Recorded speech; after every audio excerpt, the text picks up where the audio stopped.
참 좋은 계절입니다. 그죠? 네. 좋은 계절이에요. 좋은 계절에 참석해 주셔서 너무나 감사드리고요. 아까 우리 홍 국장님께서 말씀하셨는데 주의식께서 서울에 급하게 계획을 쓰시라고 7년을 지나갔어요. 그래서 제가 잠깐 생각을 했죠. 내가 한다 그럴까? 법사님을 모신다 그럴까? 그러다가 제가 한다 그랬어요. 그냥. 왜 그런지 아세요? 왜 제가 한다고 그런 줄 아세요? 모르죠? 소유사 돈 나가니까. 법사님 모시면 돈 나가니까. 그래서 에이 모르겠다. 내가 어차피 막 부딪혀야 될 것 같고 내가 해야 되니까 하겠다고 했고 그래서 했고 그래서 하긴 했고 어쨌든 이제 잘하면 자주 불러줄 거고 못하면 안 부를 거니까 미리 제가 이제 두 개를 다 갖고 가는 거예요. 여러분들도 판단을 잘하셔갖고 수련사 이제 자주 나가야 되겠다 싶은 분은 뭘 이제 듣고 결정하셔요. 아시겠죠? 안 가야 되겠다 하는 것도 마찬가지로 결정하시면 돼요. 시간이 이제 자꾸 헛소리 하면 시간 많이 지나가요. 저는 이렇게 앉아서 하는 게 편해요. 편하게 여러분들 들어주시고 이서상에서 가장 편한 자세. 길을 막혀만 마시고 앉아 계시기 좋습니다. 다음이 이렇게 좋은데요. 제가 제 이야기를 한 가지 말씀을 드리고 하겠습니다. 제가 이제 오늘 주제가 잘하는 노릇으로 더불어 함께하는 행복 이렇게 되어 있는데 제가 한참 권태기가 왔어요. 중노릇에 대한 권태기가. 그가 안 올 것 같아요. 우리 좀 석조선 앞에 제 선배님이시고 또 사촌 사장님이 하신데 앉아 계시지만 이 중노릇도 살다 보면 우리가 권태기가 내려와요. 중노릇도 하다 보니까 권태기가 오더라고요. 그래서 제가 10몇 년을 지내고 나이가 40을 넘어가는 그 순간 권태기가 와요. 출가해서 책가방만 들고 강원부터 시작해서 항사, 실상사에 있는 실상사 광승가원 대학 강학년이죠. 그렇게 한 10년을 그때 다녔는데도 중국을 다녔는데 시간만 보면 내 눈앞에가 잡혀있는 하나도 없더라고요. 일을 하면 돈이 와야 되는 거잖아요. 돈 오래 갔으면 대가가 와야 되는데 이 깨달음에 도락을 하는 것은 오지도 않아요. 돈 앞에 있지도 않아요. 우리 석조스님 좋아하시는 돈은 돈이 돼야 되는 거예요. 이게 돈도 안 되고 아무것도 없어. 가진 거는 옷하고 책하고 짐밖에 안 늘었어요. 키우고자 왔는데 그래서 제가 하도 답답해서 우리 눈 커다. 좋아요? 네.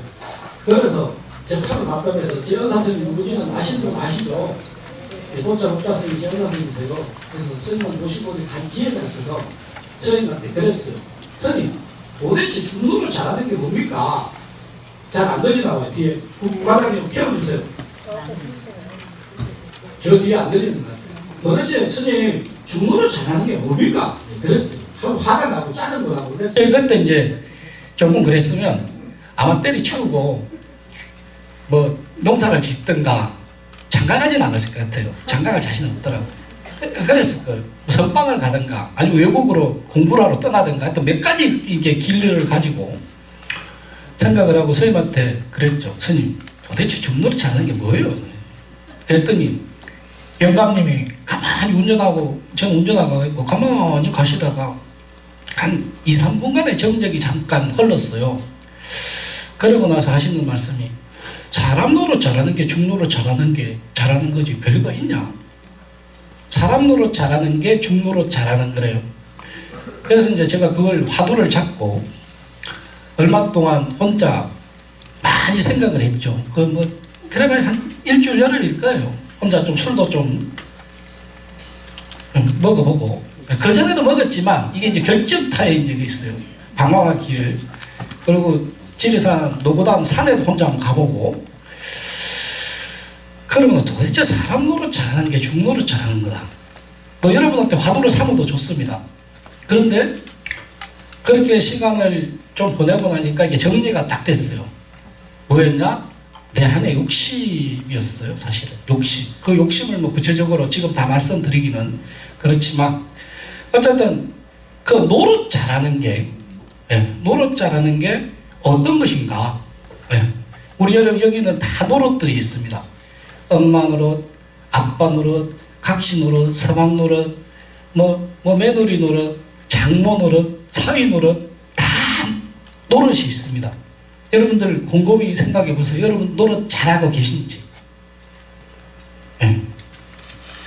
그 노릇을 잘하면 제가 해보니까 행복해집디다. 마음이 편안해집디다. 누구에게도 걸림도 없어지고 내 자신이 떳떳해집디다. 그래서 저는 이 이야기를 자주 합니다. 노릇을 잘하자. 중에게는 중노릇 잘하고, 아빠는 아빠 노릇 잘하고, 신도는 신도 노릇 잘하고. 그런데 이 노릇이 만나는 사람마다 장소마다 다 달라요. 이게 문제예요. 내조를 잘하는 내조 요왕도 이 중에 계실 겁니다. 또 돈 잘 버는 서방 노릇도 또 잘하는 사람도 있을 수 있습니다. 그런데 하나는 잘할 수 있는데 많은 사람들 앞에 가서, 많은 장소에 가서, 많은 때에 가서 내가 그때마다 만나는 사람들마다 내가 노릇을 잘하기는 굉장히 힘들더라고요. 어쩌면 그 노릇을 잘 만들어가는 그 과정이 우리 불교적으로 이야기하면 수행이겠고, 또 그 수행의 완성이 지혜의 완성이고 깨달음이 아닐까, 그런 생각을 늘 하고 저도 노릇 잘하려고 하는데 잘 안 돼요. 진짜 잘 안 됩니다. 서두에 이제 제 이야기를 좀 서서를 풀고 오늘 주제는 이런 주제로 해서 이야기를 해볼까 합니다.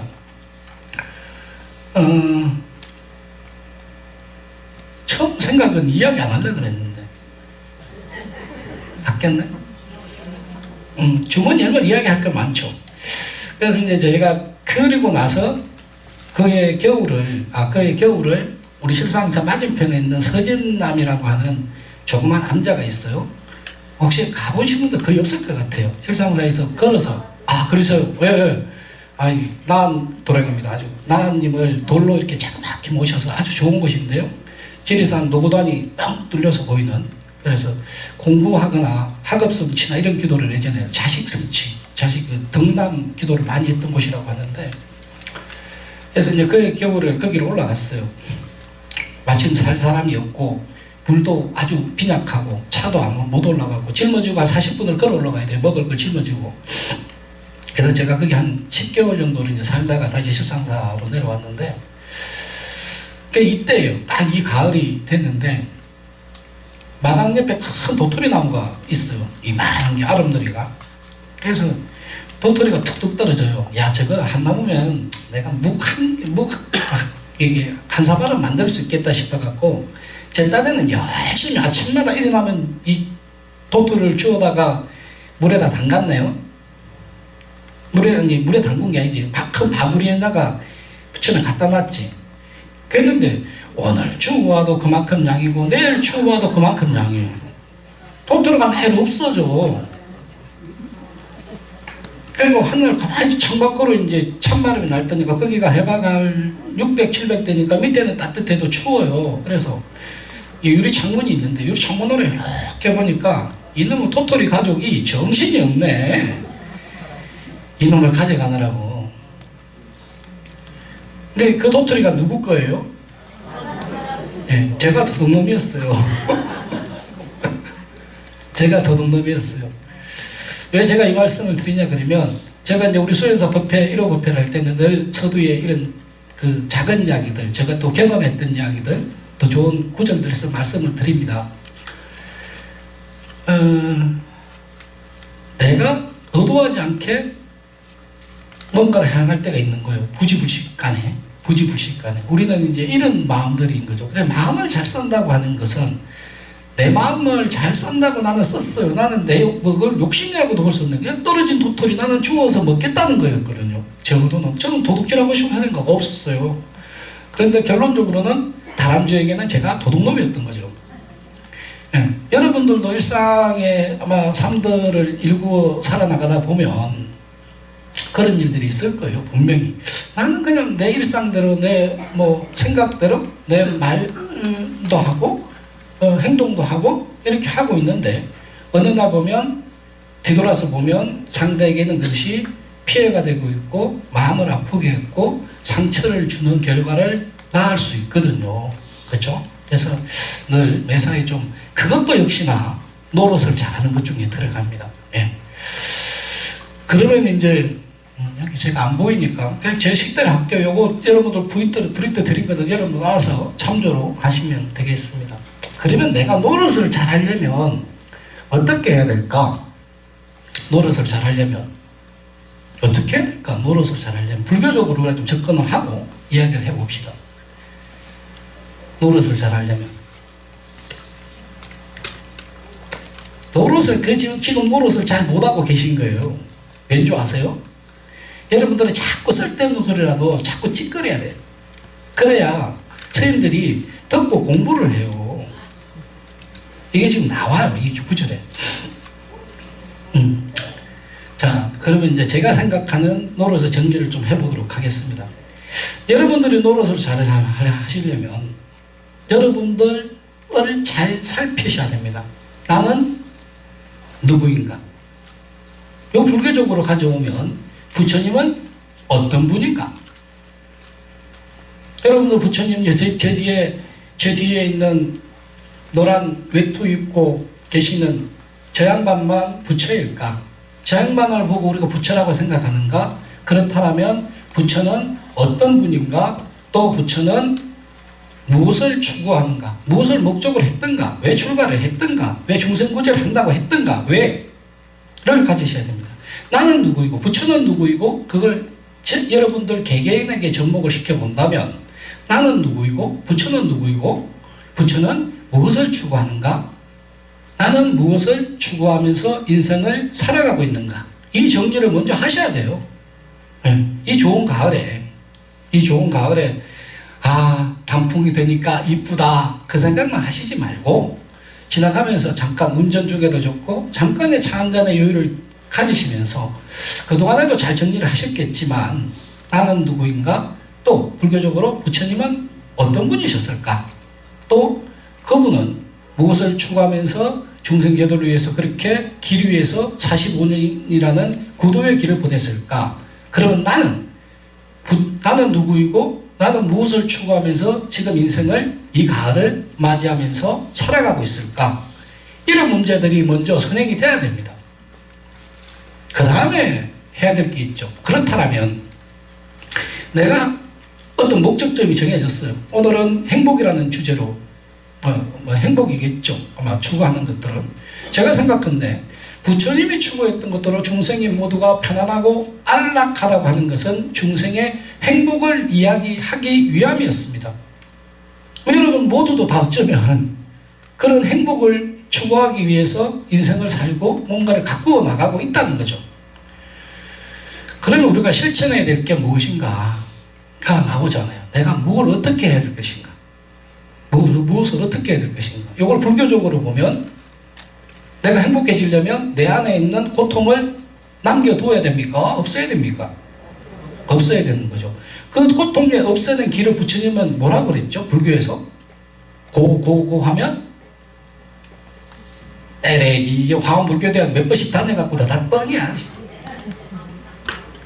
방아착하래 에레기 땡.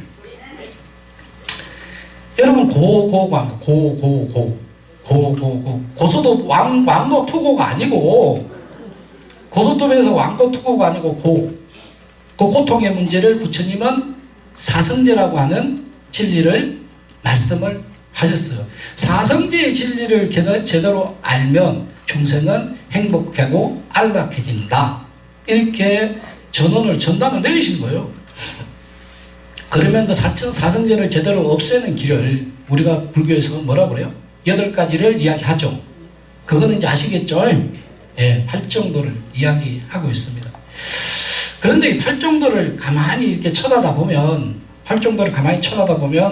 이 8정도 자체가 사실은 우리가 가장 기본적인 부처님이 말씀하신 계, 정, 회, 사막을 다루고 있습니다. 왜? 삼학, 세 가지 배워야 될 것. 여러분들은 세 가지 계, 정, 회 하면 나 계율도 잘 지켜. 나 고기도 안 먹고 술도 안 먹고 나 잘해. 막 이 중에 그런 전 계시라고 믿어요. 나 계율 잘 지켜. 나쁜 말도 안 해. 거짓말도 안 해. 싸움질도 안 해. 나 살생도 안 해. 계율. 그런 계율. 그 다음에 선정에 잘 들어. 나 생각 그때마다 일어나는 생각들을 나는 잘 정리하고 몸 단속도 잘하고 마음 단속도 잘해서 나는 지혜로움으로 쫓아가고 있으라고 생각하는 해. 정, 선정. 그 다음에 이제 지혜롭게 나는 생각하고 말하고 행동할 수 있어. 그래서 계정의 사막을 부처님은 말씀하고 계신데 이 계정의 사막이 한 번 했다고 끝나는 것이 아니라는 거예요. 하고 또 하고 하고 또 하고 일해야 완성이 될 듯 말 듯한 게 계정의 사막입니다. 근데 그냥 우리는 너무 손쉽게 사실 생각을 해요. 저 자신도 그렇고 불자들이 보면 계정회가 뭐예요? 물으면 계정이에요. 아니 사막이 뭐예요? 물으면 계정이에요. 이렇게만 이야기지. 요걸 좀 곱씹어서 발전도하고 좀 대입을 시켜서 생각을 해보면 이렇습니다. 먼저 이제 계율을 바라다 보면 맨 먼저는 뭘까요? 팔정도 가운데 계율을 잘 지키는 것. 살생하지 마라. 그 계율에 있죠. 그 5개 중에 맨 먼저가 살생하지 말라 이렇게 되어 있는 것이고요. 팔정도부터 바라다 보면 먼저 5개를 보면 거짓말 하지 말라가 되어 있죠. 불망어 거짓말하지 말라가 되어 있는데 이게 이제 팔정도에서 보면 정어 바른 말을 쓰는 것이겠죠. 바른 말을 쓰는 것. 그 다음에 정업 바른 행동을 하는 겁니다. 바른 행동을 하는 것. 그러니까 찰생하지 말라도 될 수 있겠고 토도하지 말라도 될 수 있는 이런 것들이 다 불사함도 들어가는 이런 것들이 정업이 되겠고 정명은 바른 직업, 바른 생활 수단을 이야기하고 있죠. 정업. 그래서 계정의 사막 가운데 계율에 들어갈 수 있는 8정도는 정업, 정업, 정명 이렇게 이야기할 수 있겠습니다. 그 다음에 이제 사막 가운데 두 번째 정이죠. 정은 이제 선정을 이야기하고 있는데 우리가 열심히 무엇을 없애기 위해서 나에게 생겨나고 있는 고통이나 갈등이나 고민들을 없애기 위해서 정진하는 것이죠. 이것을 팔정도에서는 정진이라고 이야기를 합니다. 정진. 나는 정진을 열심히 할 거야. 나는 기도를 열심히 할 거야. 나는 분다리카 합창단 가서 나는 노래 열심히 불러서 부처님의 마음이 어떤 것인지 내 마음에 와닿도록 알아볼 거야 하는 것도 정진인 거예요. 다른 게 정진이 아닙니다. 그 정진을 통해서 내가 사경을 열심히 통해서 절을 날마다 108배를 함을 통해서 내 안에 평화와 안락과 행복이 다가오는 그것이 바로 정진입니다. 참선한다고 몇 시간씩 앉아있는 이것이 정진만 아니에요. 물론 그것도 정진이죠. 그렇지만 여러분들이 일상 속에서 노릇 잘하는 속에서 노릇을 잘하려고 하는 이것이 바로 정진이라는 거예요. 노릇을 잘하려고 하는 것. 엄마도 잘하려고 노력하는 거 이거 압니다. 다. 누구도 다 알고 있어요. 조금 이따 제가 그건 증명해 드리겠습니다. 이 정진을 잘하는 이것 굉장히 소중한 것이죠. 그 다음에 정념. 이게 한문으로 하면 정념, 생각념을 쓰니까 그런데요. 실제로는 내 마음속에 일어나고 있는 순간순간의 이야기들을 정념이라고 합니다.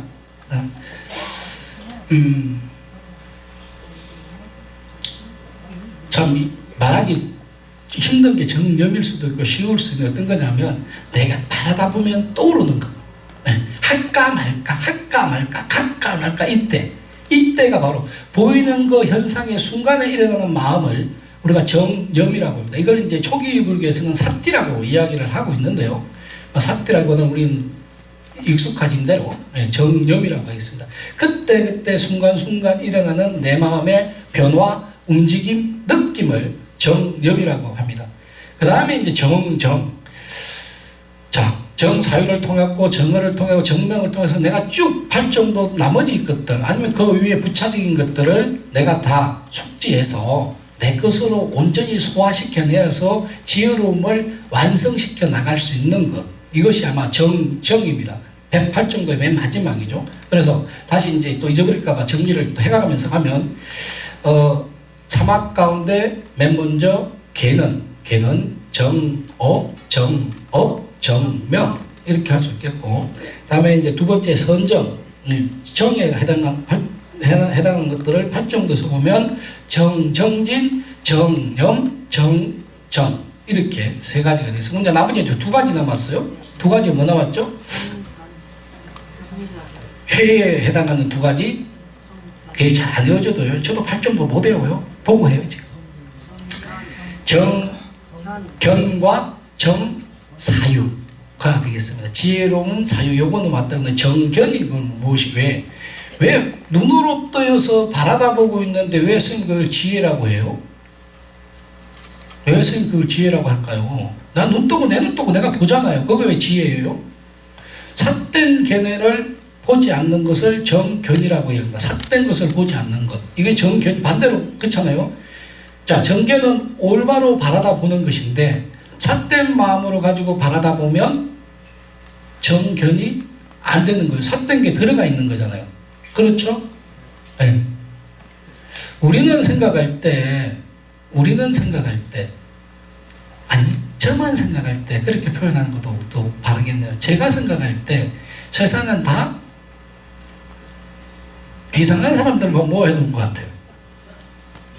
제가 생각할 땐 그렇습니다. 나쁜 사람도 없고 좋은 사람도 없고, 그런데 종합수로 놓고 보면 다 이상한 사람들만 모아놓은 게 이 세상인 것 같아요. 제가 왜 이 말씀을 드리려고 하냐면 정견을 잘할 수 있다는 건 제가 불교를 해보니까 공부해보니까 그렇디다. 제가 이야기를 우리 수행사 오시는 분들한테는 쫄깃하게 이야기를 계속합니다. 왜? 노릇을 잘하려면 이게 선결 조건이 되지 않으면 노릇을 잘할 수가 없어요. 왜? 나의 욕심 때문에, 나의 마음 때문에. 내가 가지고 있는 기준과 가치와 철학으로 세상 모두를 다 대하기 때문에, 다시 말씀드리면 내 생각에 다른 사람도 끼워 맞추려고 하기 때문에 올바로 될 수가 없죠. 내 기준에 안 맞으면 그건 잘못됐어, 그건 털렸어, 그건 아니야. 근데 정작 그렇나요? 세상이? 그렇지 않죠. 내 생각이 다 옳았다라고 여러분 어떻게 장담하시겠어요? 여러분들 개개인의 생각이 다 옳다라고 어떻게 생각하시겠어요? 최소한 제가 생각하건대 제가 그동안 공부를 한 20년을 해서 느낀 생각은, 불교를 제대로 할 수 있으려면 나 이외에 다른 존재에 대해서 이해하고 포용하고 배려하고 사랑하고 자비심으로 대하는 것이 성결로 되지 아니하면 모든 불교를 해도 헛방이다. 노릇도 잘할 수 없고, 이것은 노릇도 잘할 수 없고 행복해지지도 않습니다. 왜? 나의 가치와 기준으로 털을 맞춰야 되기 때문에 거기에 나를 찾아야 되는 뭔가를 우리는 해야 되는데, 나에게 맞추기 위해서 그건 잘못됐어, 그건 아니야, 이 고민과 생각하는 시간에 나를 찾는 시간은 점점 멀어지는 괴리감이. 그렇지 않겠어요? 자, 이 나의 중심은 여기에 있어. 나의 중심은 눈앞에, 이 정면 앞에 있는 내 중심인데 나를 찾지 않는 시간은, 자, 나는 여기 가만히 있어요. 근데 야, 그건 아니야, 잘못됐어, 왜 저럴까, 아이고, 이쪽으로 자꾸 가는 거예요. 내 중심 여기 있는데. 그러면 어떻게 돼요? 이 시간에 나를 찾는 이 하나의 힘은 또 점점, 아이고, 왜 에너지가 이쪽으로 갔으니까, 힘이 이쪽으로 쓰니까 이건 점점 가만히 있으면 그나마 좋아. 그죠? 가만히 있으면 그나마 돼. 그런데 이렇게 가는 거예요. 그럼 두 개가 점점 멀어지는 거예요. 50에서 제로 100이라면 이 50가지에 100가지에 가고 나머지 50의 힘은 하나 잡고 있으면 행복감을 찾을 수 있는 사람이겠죠. 그런데 나를 찾는 이 기준으로 나는 힘을 놔버렸겠네. 동아줄을 놔버린 거예요. 마음에 쓰는 동아줄을, 마음의 동아줄을. 그러면 어떻게 돼? 이거 힘이 없어갖고 축 쳐져. 그러면 여기가 있어. 그러면 이 괴리감은 100이 되어버리는 거예요. 우리는 최소한 이것을 하지 말아야지 행복해질 수 있다는 겁니다. 그래서 아까 사성제를 말씀을 드렸는데 이 고라고 하는 것, 꼭 고라고 하는 것이 무슨 교통사고 나고 암에 걸리고 찢어지고 피나고 이렇게 해야 고가 아니라는 거예요. 여러분들의 고는 부처님이 말씀한 진정한 고는 여러분이 행복과 평화와 안락을 찾아가고 있는 그 마음줄을 에서 벗어난 것을 고라고 이야기했습니다. 그것을 잘 챙기는 것을 정념이라고 이야기를 한 것이고요. 그 정념이 되면 수행이 되는 거죠. 그 바로 그 다음에 이어지는 것이 정견이 되면 정사유가 되는 것이죠. 정사유가. 그래서 정리를 해보면 개정의 사막 가운데 계율에 해당하는 8정도는 정업, 정명이라 할 수 있겠고, 그 다음에 선정, 정에 들어가는 것은 정정진, 정영, 정정. 그 다음에 해에 들어가는 것이 정경과 정사유가 되겠습니다. 이게 이제 우리가 되면, 이게 된다 그러면 일상생활 속에서 자, 고를 버리는 것, 내가 고통을 버린다라고 하는 것은, 없앤다라고 하는 것은, 그것은 내가 행복의 길로 그만큼 다가갈 수 있는 그림이다. 그걸 이제 우리가 성가에서는 버린다, 피운다 이렇게 이야기하는 것이고, 또 우리 화엄경이라든가 이런 데서는 여실지결한다 있는 거죠. 다시 말씀드리면, 정리해서 말씀드리면, 나하고 마주하고 여러분하고 마주하고 있는 대상이나 사람들에 대해서 유달리 그런 분들 계세요. 야, 그건 아니야, 그건 아니야부터 먼저, 부정어부터 먼저 내질러 놓고 보는 분들이 있어요. 여러분들 기준이 세상에 다 맞다라고 어떻게 증명하시고 판단하세요? 그건 아니지 않을까 싶습니다. 예, 왜냐? 우리는 개개인이 살아온 하나의 인격체가 다 존중받아야 되기 때문에 가능한 일입니다. 다 존중받아야 되는데 그건 아니고 무시해버리면 어떻게 돼요? 싸움밖에 안 나요. 그 싸움이 일어나는 것은 꼭 주먹 쥐고 싸우는 것도 있겠지만, 눈물 켜고 이렇게 헤어져도 내 마음속에 있는 앙금은 나를 찾는 시간으로부터 점점 멀어져 간다는 것이죠. 불교는 내 자신을 찾는 겁니다. 그래서 제가 처음에 말씀드린 게, 부처님은 누구인가라고 생각을 해본다면 바로 내 자신은 누구인가를 생각해야 되고, 부처님은 무엇을 추구했는가를 생각한다면 나는 무엇을 추구하면서 인생을 살아가고 있는가. 그것을 결국은 과정으로 보면, 결과론적으로 보면 그것은 우리가 행복이라는 두 단어로 집약을 시킬 수 있겠고, 그 과정의 수행법으로 보면 사성제 8정도가 되겠고, 그것을 요약하니까 사막이더라, 이렇게 해서 요약을 할 수 있겠습니다. 머리가 좀 복잡하시겠죠? 그래도 어느 정도 이렇게 하니까 이해가 좀 되시죠? 네. 안 됐다 그랬으면 나 법집에 가려고 그랬더니. 무거운 이야기를 사실 제가 드렸어요. 굉장히 어려운 이야기를. 근데 어려우면서 쉬운 거예요. 왜? 그러면 여러분들이 여러분들을 잘 아셔야 돼요. 잘 알아야 됩니다. 진짜 잘 알아야 돼요. 이게 잘 알지 못하면, 그러니까 현실을 직관해야 되고, 있는 그대로 액면가 그대로, 우리 흔히 하는 이야기로 액면가 그대로를 사람도 봐줘야 되고 있는 사물도 봐줘야 돼요. 여러분 생각을 가지고 거기다가 이게 렌즈를 하나 끼워버리면 안 된다는 이야기예요. 우리는 그렇게 살고 있습니다, 사실은. 자, 렌즈를 끼웠어요. 렌즈를 안 끼웠다 칩시다. 한 번 속을 수도 있어. 두 번째 안 속는 것이 지혜로운 사람이에요. 지혜로운 사람. 우리가 이제 경전에서 보면 두 번째 화살 이야기가 있습니다. 제가 화살이 날아와서 저 여기를 꽉 맞았어요. 많이 아시는 분은 아실 거예요. 저 맞았어요. 맞았으면 독화살이 날아왔어요. 그럼 어떻게 해야 돼요? 네? 네. 빨리 뽑아서 치료를 해야 돼요. 그죠? 근데 우리는 대체로 그러지 않을 겁니다. 내가 한 대 맞았으면 어느 놈이 나를 쐈어. 어느 놈이 나를 쐈어.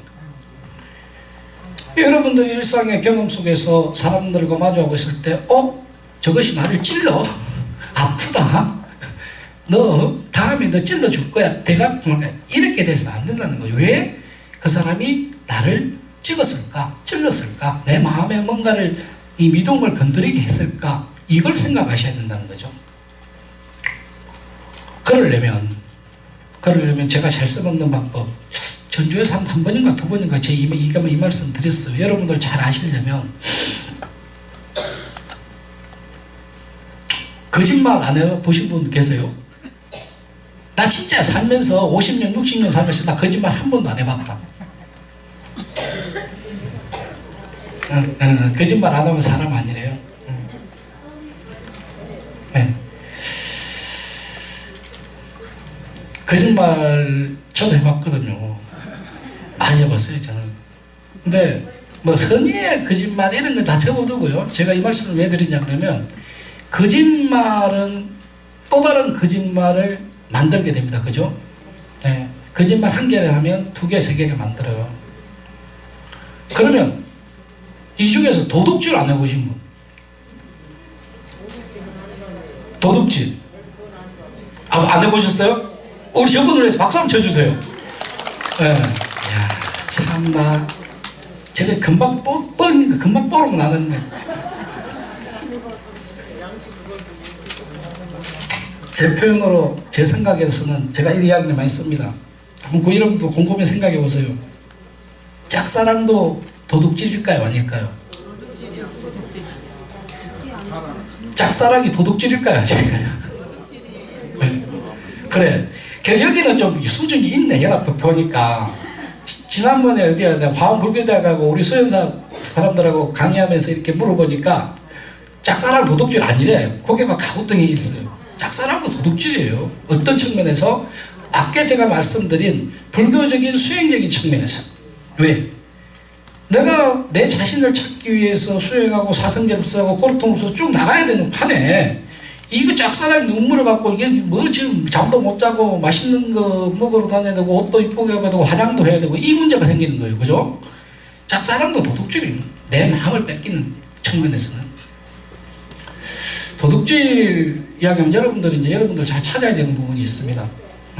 잘 찾아야 되는 게 어떤 거냐 그러면 좀 시간 좀 한 10분까지 10분 봐줄 거죠? 예. 1시까지 해버릴라. 왜 제가 도둑질을 여쭤봤나 그러면 도둑질을 했는데 들키지 않으면 도둑놈이에요? 아니에요? 네. 네.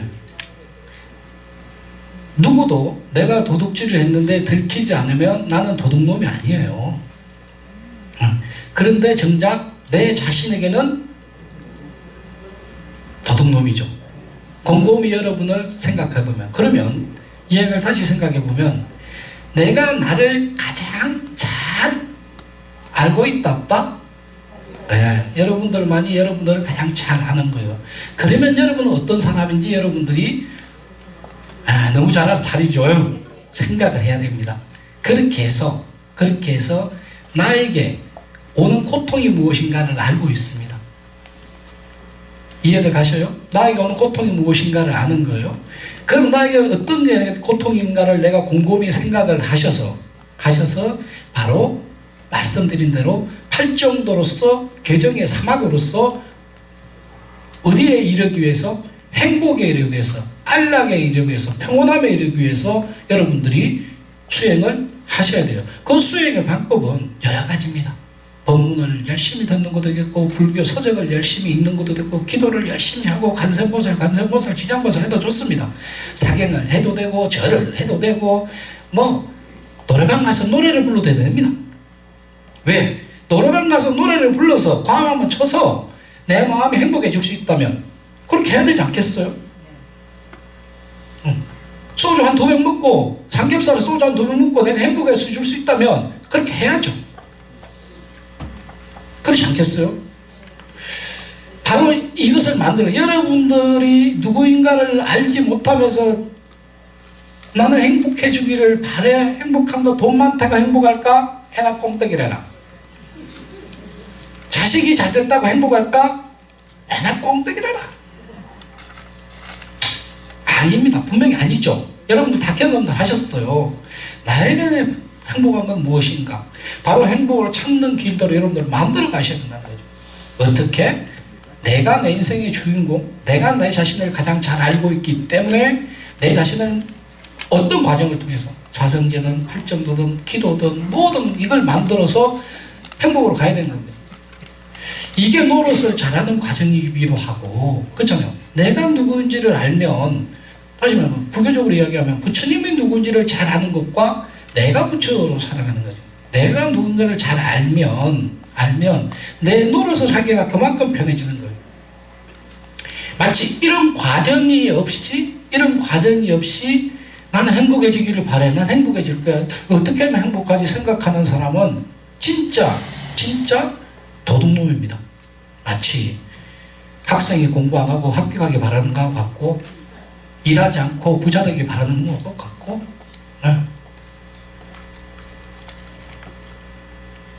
이게 굉장히 중요한 거예요. 그 노릇은 바로 우리가 이제 원래대로 경전에 돌아와서 한번 행복해지는 그 과정을 한번 볼까요? 자, 이제 나눠드린 유인물 보시면,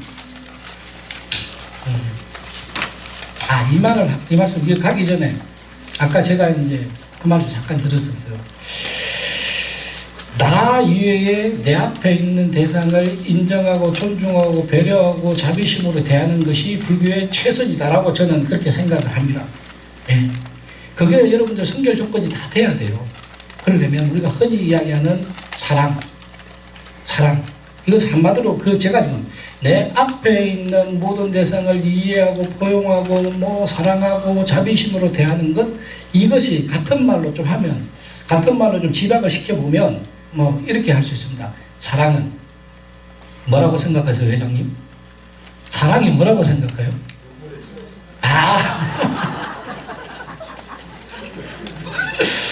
우리 하요보살님은 참.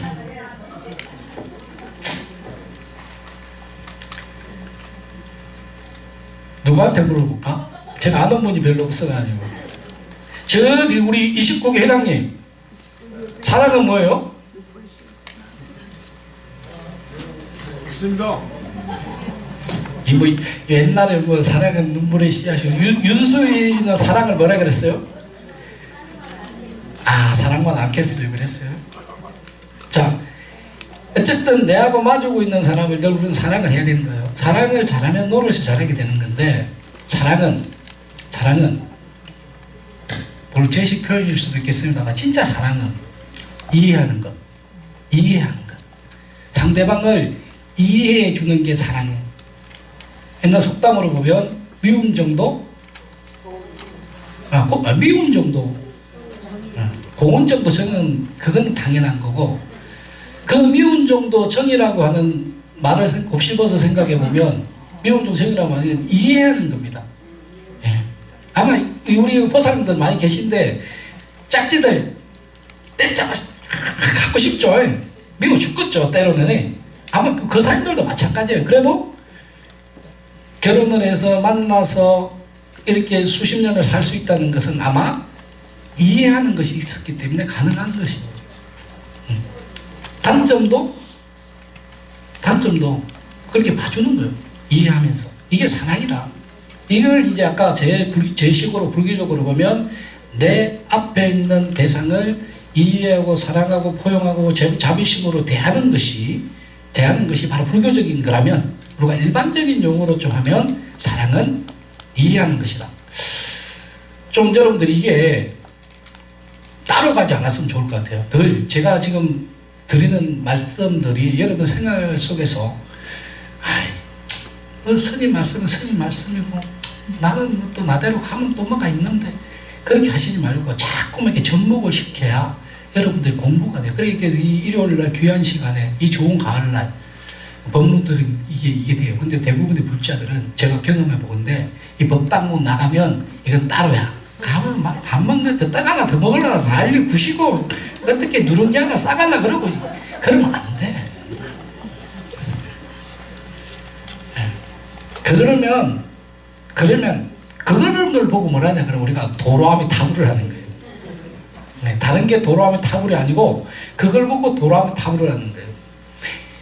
일주일 동안 혹은 또 한 달에 한 번씩 이렇게 여러분들 마음에 와닿는 이야기들이 있으면 그걸 자꾸 곱씹어서 여러분한테 만들다 보면 하다 보면 또 좀 끈을 좀 나무를 갖고 끈 떨어진 연이 됐다가도 언젠가는 또 내가 하늘로 올라가서 또 그 연줄을 끊어진 연줄을 잡고 또 춤을 출 때가 있습니다. 그래서 그런 것들이 필요합니다. 자, 보면 이제 나눠진 유인물 실은 조금만 하려고 그랬는데 하다 보면 뭐 많을 것 같아서 했더니 쓸데없는 이야기를 너무 많이 했네요. 자, 보면 잘하는 노릇으로 더불어 함께하는 행복, 제가 주제는 그렇게 했고 대충 말씀을 드렸고요. 이것은 이제 부처님 당시에 있었던 이야기입니다. 어느 부잣집 아들이 부처님이 탁발을 이렇게 쭉 나가시고 있는데 막 목욕을 인도 사람들은 목욕을 강에서 많이 해요. 대표적으로 이제 겐지저강이 있죠. 그래서 뭐 불교뿐만 아니고 인도 정서적으로 물을 씻으면 정화의식이라고 해서 몸도 마음도 깨끗해진다. 뭐 마치 우리 기독교적으로 보면 죄를 일주일 씻건 짓고 할아버지 아버지 찾아주세요 봐주세요 이러면 바지는 없어지는 것처럼 걔네들도 그런 정서가 있습니다. 그래서 목욕을 하고 한 청년이 동서남북으로 이렇게 절을 해요. 동서남북으로 절을 하고 하늘 보고도 막 절을 하고 땅 보고도 절을 해. 그래서 부처님이 야, 네 왜 그렇게 절하냐 그랬더니 돌아가신 우리 아버지가 이렇게 시켰어요. 그래서 저는 날마다 이렇게 절을 해요. 그렇게 이야기를 합니다. 그렇게 이야기하니까 부처님이 그 이제 청년에게 목욕하고 나온 청년에게 이야기를 하죠. 야, 절하는 이유가 있다. 그러면서 설명해 주는 게 6가지 방위로 절을 올리는 예경의 방법, 이유, 이걸 이제 불교적으로 부처님이 말씀하신 대로 해석을 해 놓은 게 육방 예경이라는 겁니다. 혹시 알고 계시는 분들도 있을 수 있습니다. 예, 이거는 이제 디가니까이라고 하는 암경에 나오는 이야기죠. 그래서 먼저 동쪽을 보고는 부모와 자녀의 도리, 노릇. 뭐 여기 제가 도리라고 그냥 적었는데 부모와 자녀의 노릇, 부모 노릇, 자녀 노릇. 네. 여러분들 다 관계 속에 사실 있는 겁니다. 그 다음에 남쪽을 보고는 스승과 제자의 노릇.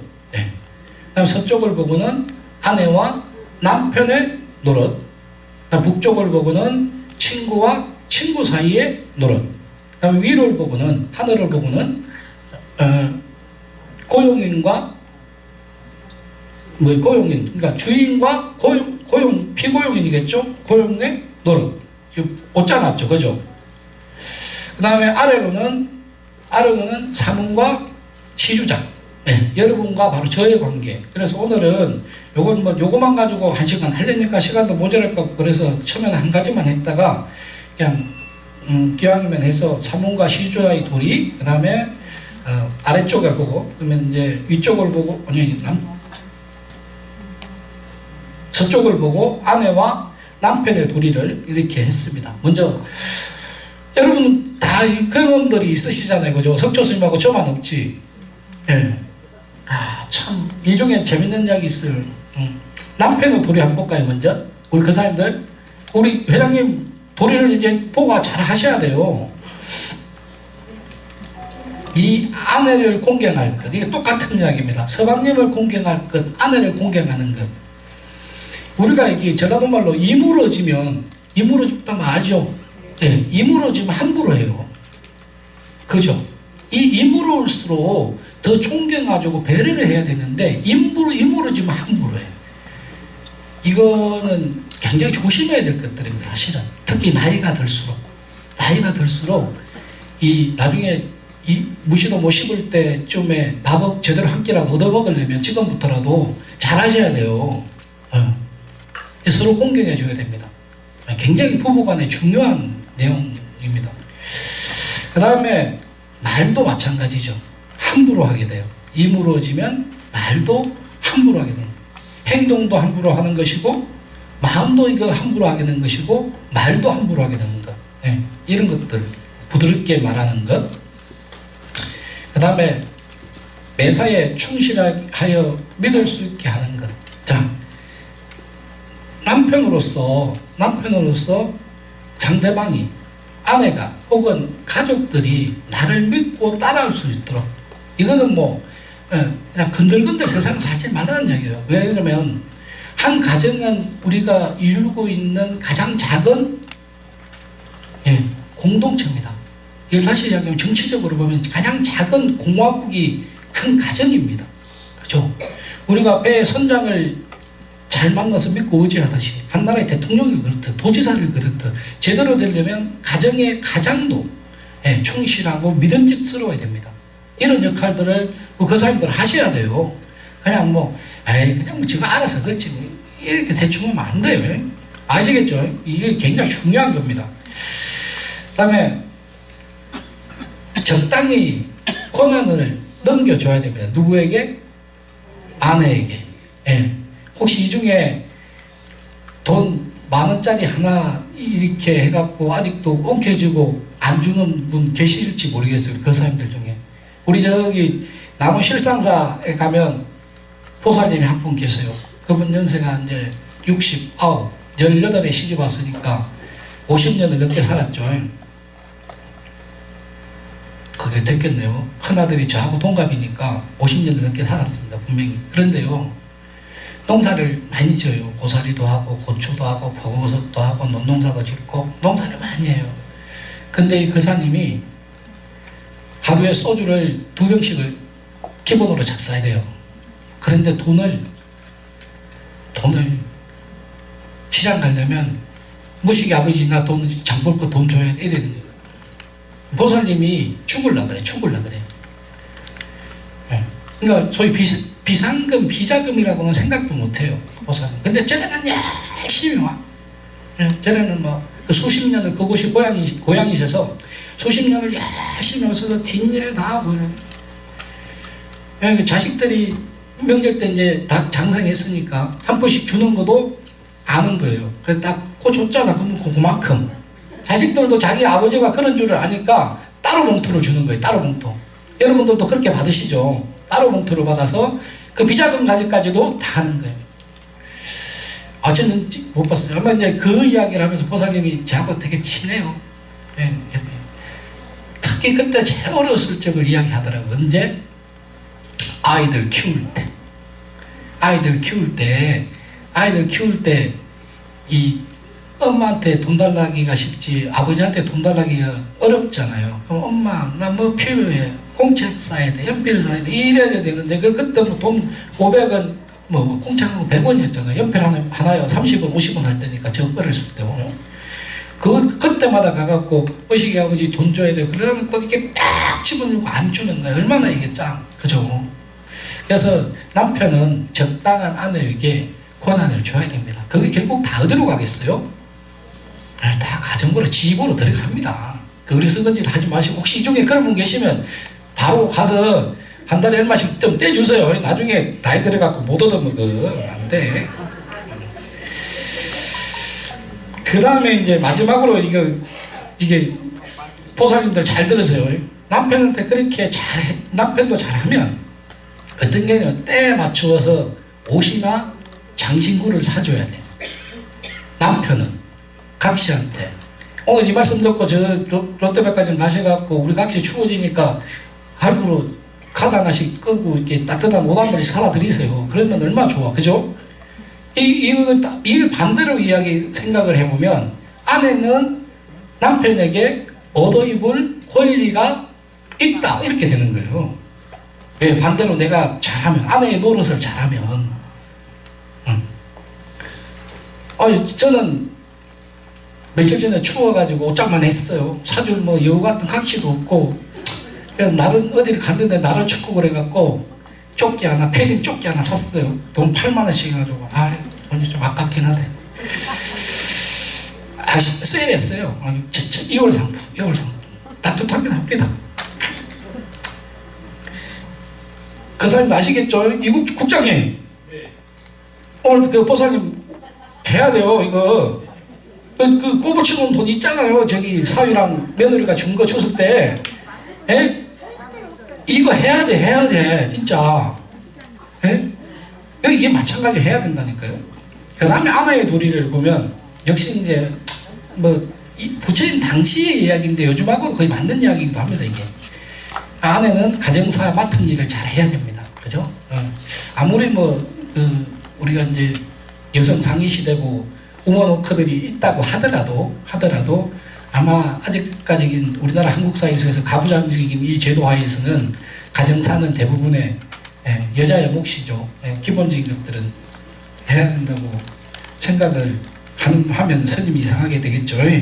그래서 해야 됩니다. 대상이 왔는데 며느리 왔는데 뭐 요리책 보고 요즘 말하는 레시피 들고 된장국 끓이고 갈비찜하고 썩었어요. 요거 정도는 할 줄 알아야죠. 기본적으로 된장국 정도는, 갈비찜은 좀 모르겠지만 요거 정도는 해야 됩니다. 다음에 시가 친족에게 평등이 대할 것. 이거는 뭐 잘하고 계시리라고 생각이 드는데 요즘 예전에는 못했지만 요즘 너무나 잘하잖아요. 제가 추석날 운전을 하고 어디를 좀 가는데 고속도로가 꽉 찼어요. 서울 올라가는 차가. 그래서 제가 옆에 탄 스님한테 그랬어요. 아니 여자들이 추석날 식구들 오면 접대하고 부모님도 오랜만에 뵀으니까 맛있는 것도 하고 저 설거지도 좀 하고 놀아주고 올라가지 저것들 분명히 친정 간다고 짐 싸고 바리바리 올라간다네 그랬어요. 여러분들도 며느리들 있고 하면 그렇게 보내고 요즘 그렇게 대세가 돼버렸습니다. 사실 뭐 좋은 모습이기도 하고 사회가 한편으로 변해가는 하나의 형태의 변화일 수도 있습니다. 사회가 변화되면서 계속해서 그런 문화들은 이제 더 생기고 요즘은 보니까 설은 시댁, 추석은 저같이 뭐 이렇게 가는 형태들도 있다 그러대요. 아직까지 뭐 저는 그런 걸 몰라가지고 잘 갈 데도 없고 석교수님 그래요. 명절 되면 스님들은 얼마나 불쌍한 줄 아세요? 좀 놀러 좀 와. 저들끼리 맛있는 거 먹지 말고. 명절 되면 스님들은 더 바빠요. 인사해야지. 여러분들 위해서 제사 모셔줘야지. 불공 드려야지. 이거 365일 중노동이라니까. 중이 하니까 중노동 맞네. 참.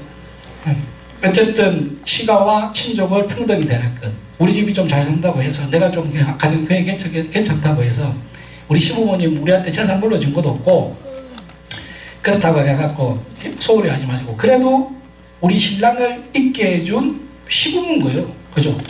또 내 각시를 있게 해준 장인 장모인 거예요. 당연히 평등하게 잘 해야 되는 겁니다. 그 다음에 이제 남편이 벌어온 재산을 잘 관리할 것.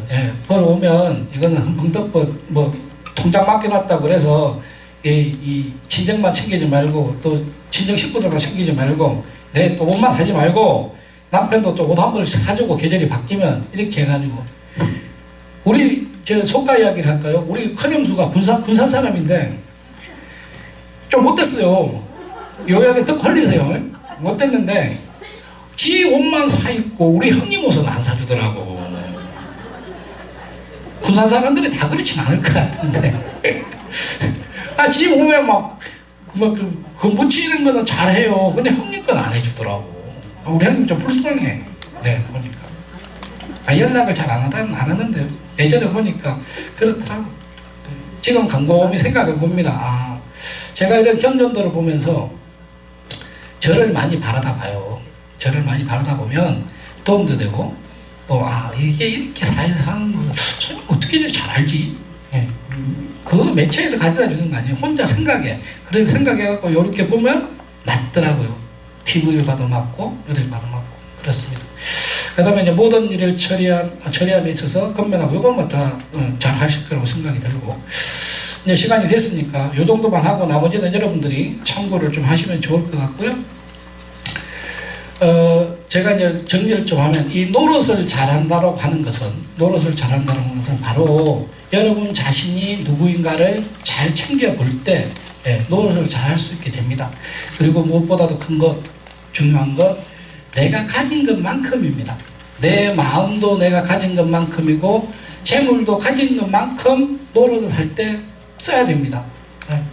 나는 막 수연사 예를 들어서 우리 종교적으로 보면 그렇습니다. 수연사 나 부처님은 너무 좋아서 그런데 집안의 가정도 돌보지 아니하면서 절에 와서 봉사하고 일하고 법문 듣고 기도하고 하는 것은 잘된 게 아니라고 저는 생각을 해요. 예? 여러분 가정이 먼저고 또 가정 중에서도 여러분 바로 옆에 있는 그 사람이 가장 소중한 사람입니다. 그래서 제가 서쪽을 보고 일하는 이렇게 여러분 한번 곰곰이 생각해보세요. 꼭 내가 잘하지 못하더라도 동쪽을 바라다보고 나의 자식들이 잘 되기를 빌고 이게 부처님이 이제 그런 걸 이야기한 거예요. 요약을 빼먹었네. 멀리 있더라도 안부 전화도 좋겠지만 동쪽에 떠오르는 해를 바라다보면서 아유 우리 자식이 우리 새끼들이 손자들이 잘 있으면 좋겠다. 또 남쪽을 바라다보면서 옛날에 나 가르쳤던 선생님은 뭐 할까? 그 선생님 참 좋아. 그 선생님 참 좋았는데 아니 우리 전에 스님은 뭐 할까? 그 선생님 참 좋았는데 선생님 그런 말씀도 했고 그 선생님도 그런 말씀 하셨어. 이게 뭐냐 그러면 이런 것들이 영역이고 에너지입니다. 그 사람들이 잘할 수 있게끔 밀어주는 거예요. 생각하면 해주는 것.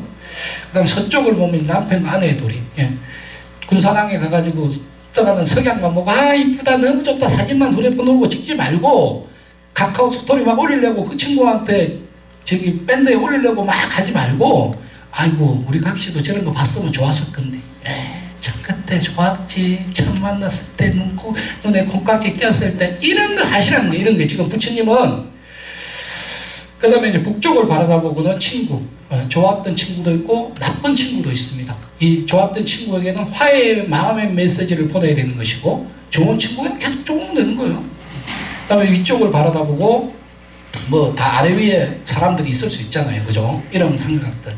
또 땅 아래를 봤을 때는 저도 여러분들을 생각하고 여러분들도 스님을 생각하고 이런 것들이 부처님의 일상 속에서 수행 삼아서 방이 하나하나도 이렇게 그냥 헛되이 버리지 않는 것이다. 이런 말씀을 드리고 싶습니다. 자, 그러면 요 정도로서 여러분 날마다 수행이 이렇게 만들어져서 가서 그런마다 연꽃도 피고 마음속에서 편안함을 찾도록 그런 한 달, 일주일이 되시기를 축원드리겠습니다. 제가 질문을 물으면 질문은 없다고 분명히 할 것이고요. 네. 끝으로 제가 이제 드리고 싶은 말씀은 나가면 저자와의 만남 그 책 사인회를 할 겁니다. 우리 이제 군산 언적사 주지심이신 석조선님께서 얼마 전에 책을 내셨어요. 틈틈이 아마 석작으로 했던 것들이 책으로 발간됐는데 저도 다 읽어보지는 솔직히 않았고 중간중간에 이렇게 제가 펼쳐보니까 유명하다는 법정 스님, 해면 스님보다도 전문 글쟁이가 아니잖아요. 스님들이 글쟁이는 아니지만 투박하고 소박하지만 거칠어요. 그런 거칠지만 일상에서 제가 지금 말씀드린 이런 내용들을 충분히 다 받아서 한 번쯤 읽어보고 생각할 수 있는 내용들로 되어 있습니다. 그래서 그 스님께서 저 책 수익금 모두는 그 좋은 일에 쓰겠다고 했는데 1차적으로 제가 마음에 와닿았던 것은 맹인들을 위해서 점자 도서를 만들고 싶으시대요. 그쪽 하는데 기부를 하시겠다고 그래서 여러분들도 석조선님 뭐 자주 간간히 뵙긴 하지만 이렇게 사인이라도 받고 이런 기회는 많이 없잖아요. 그래서 나가시면서 책들 한 번씩 구입하시면 좋겠다는 생각이 들고요. 다음 주 토요일 개선대제 때, 금산사 개선대제 때 다시 또 얼굴을 뵙도록 그렇게 하겠습니다. 자세한 것은 우리 국장님 안내 들으시고요. 제 이야기는 여기서 마치도록 하겠습니다. 고맙습니다.